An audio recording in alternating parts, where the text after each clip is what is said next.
최초의 고교생 영화감독, 고3 학생인 여상현 군을 찾아서 바로 이 학생의 오늘의 주인공 여상현 군입니다. 2003년 이 사람은 19살의 엉준입니다. 상현 군이 학교가 끝나자마자 찾은 이곳은 대전 영상원입니다. 바로 이곳에서 상현 군의 첫 영화가 총 8억 원의 제작비를 들여 준비되고 있었습니다. 현실적인 감각이 참신할 것 같은 상현 군. 18살 영화감독의 데뷔는 영상원에서도 화제이자 자랑거리입니다. 19살의 저는 바로 대한민국 최연소 영화감독으로 데뷔할 뻔했죠.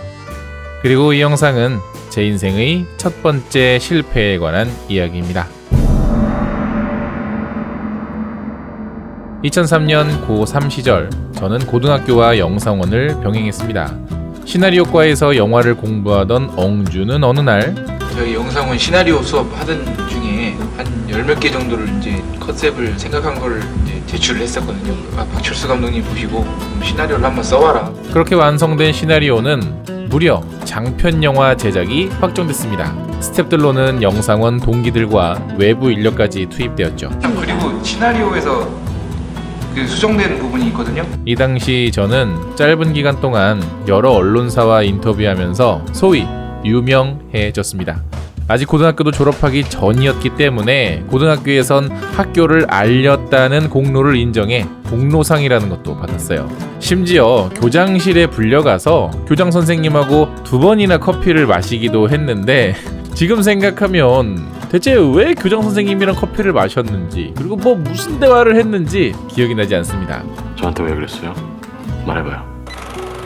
아무튼 이렇게 창창한 미래가 저를 기다릴 줄 알았는데 기쁨은 그렇게 오래가지 않았죠. 영화 제작은 점점 더뎌졌고 결국 제작 투자를 받지 못해 엎어졌습니다.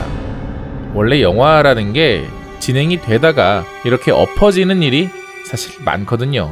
그런데 19살의 어렸던 저는 그걸 받아들이지 못했습니다.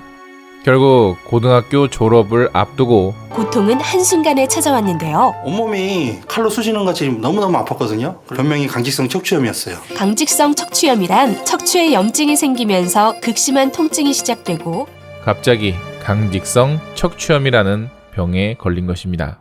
생전 듣도 보도 못했던 병의 이름, 희귀난치성 질환이라는 말처럼 평생 완치가 안 되는 병이죠. 사실 이맘때에 영화감독으로 더 이상 데뷔할 수 없을 것 같다는 생각이 들었죠. 더 이상은 진행되지 않는 일 때문에 저는 하루에도 몇 번씩 지금 당장 교통사고가 나서 한 6개월 정도 쉬었으면 좋겠다고 기도할 정도였습니다. 예산의 차이 때문에 결렬됐을 땐 정말 자살하려고 했었어요. 영화는 언제부터 찍는다고 무슨 그 어나운스가 공표가 된 상태였고 마치 나 자신이 막 사기꾼이 된 듯한 느낌. 봉준호 감독님의 얘기랑 똑같은 심정이었어요. 영화를 만들겠다고 여러 뉴스에 나오고 방송에도 출연하고 또 주변 사람들도 모두 그렇게 생각하고 있고 저에 대한 기대가 굉장히 높았는데 갑자기 영화 제작이 안 된다니까 너무 창피하고 부끄럽고 그게 내 잘못도 아닌데 거짓말쟁이가 된 것 같고 나는 왜 교장실에 갔었는지 왜 나는 공로상을 받은 건지 차라리 내가 크게 다친다면 영화 제작이 취소된 뭔가 그럴싸한 명분처럼 보이진 않을까? 그렇게 생각하고 있던 어느 날 갑자기 이 병이 발병한 것이죠. 덕분에 군대를 면제받을 수는 있었지만 1년 넘게 투병으로 사회생활은 제대로 하지도 못했고 또 사람을 만날 용기도 없었습니다. 정신과 치료도 잠깐뿐이었고 그냥 저는 세상이 절 잊어주기만을 그리고 나도 세상에서 잊혀지기만을 참고 또 견뎌왔습니다. 그렇게 혼자서 마음의 짐을 지고 시간이 지나 어느 정도 상태가 호전되고 나서 저는 운이 좋게 영화 현장에서 일할 기회를 얻었습니다.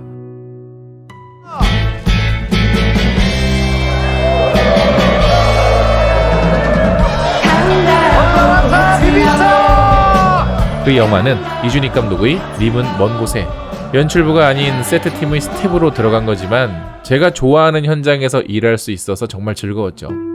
그러나 그 기쁨 역시 일주일도 채 가지 못했습니다. 갑자기 건강 상태가 악화돼서 일주일도 채우지 못하고 쓸쓸히 돌아와야 했거든요. 퉁퉁 부어 굽혀진 채 더는 펴지지 않는 무릎을 따뜻한 욕조 안에서 홀로 힘겹게 풀면서 모텔방에 앉아 혼자 펑펑 울었습니다. 그리고 생각했죠. 아, 이 길은 더 이상 내 길이 아닌가 보다 하고.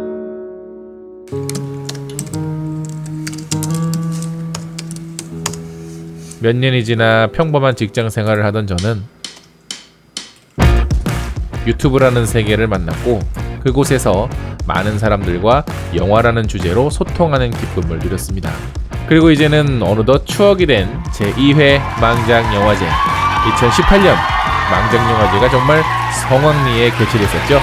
2018년 최악의 망작 영화는 바로 상류사랑입니다.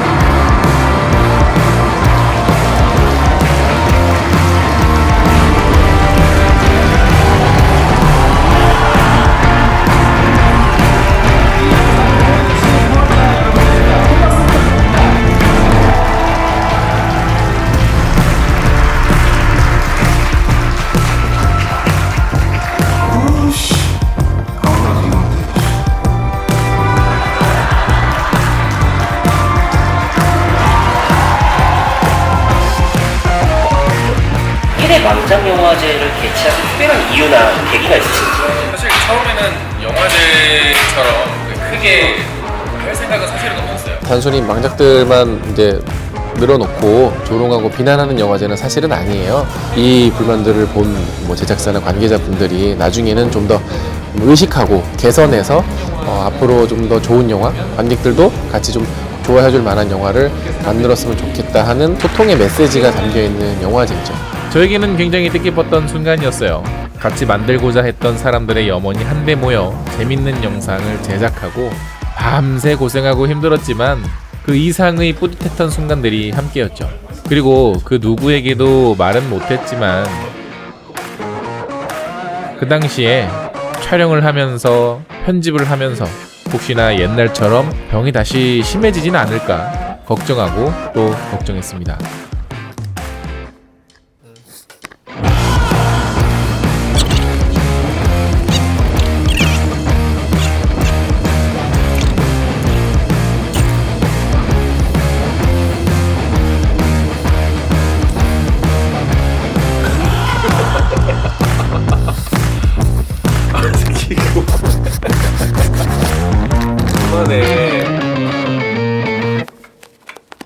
다행히도 영화제는 즐겁게 마무리되었고 함께 즐거운 추억을 새겼던 바로 그날 제가 미처 공개하지 못했던 여러분을 향한 감사 인사 이렇게라도 뒤늦게 올립니다.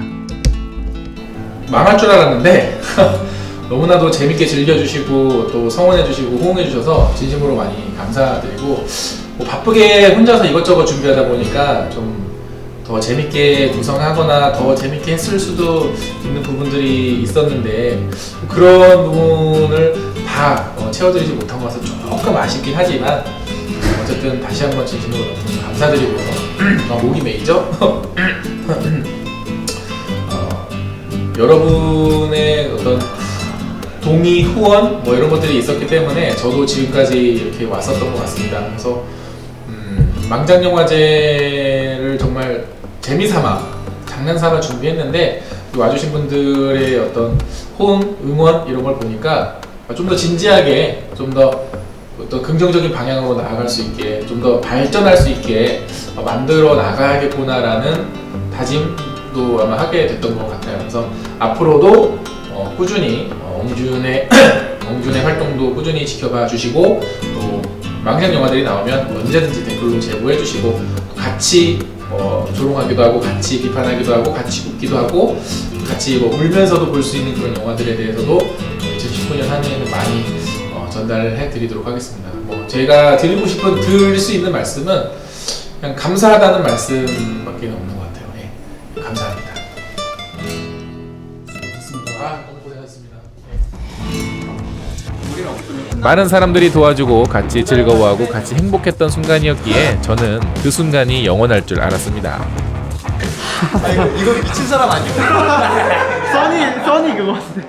그러나 유튜브를 통한 소통은 그렇게 마음처럼 쉽게 되지 않았어요. 저를 무시하고 괄시하는 태도에 수많은 악플들과 노력한 만큼 잘 나오지 않는 조회수, 트렌드를 놓쳐 사라져버린 좋은 기회들, 외부 작업에 치여 작업하지 못한 채 폐기되었던 수많은 대본들, 그렇게 놓쳐버린 또 다른 기회들. 어느 순간 제 채널은, 그리고 저는 성장이 아니라 정체, 아니 침체되기 시작했고 이제 이 길도 떠나야 될 때라 생각했습니다. 하지만 제 하드디스크에는 아직 여러분들에게 보여드리지 못한 영상들이 많이 남아있는데요. 그건 바로 2021년 여름에 있었던 어느 영화 현장에서의 목소리. I wish you all the best I can, and I stop myself for a while.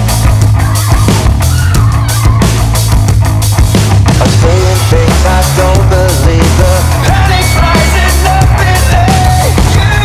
Won't you tell me something new? 아, 네.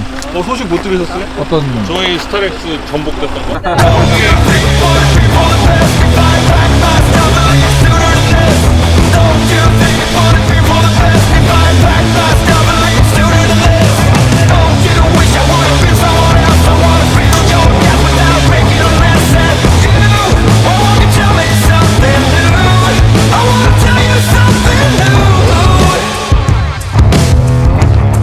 제가 메이킹 촬영을 갔다 오니까 와이프가 그러더라고요.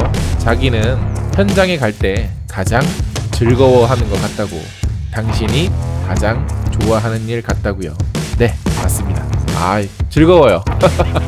2003년에 저는 실패한 영화인이었지만 엉주는 실패해선 안 된다. 그리고 무엇보다 지난번 영화 현장에선 아프지 않았고 생생하게 모든 걸 지켜볼 수 있었습니다. 실패는 한 번뿐이면 되잖아요.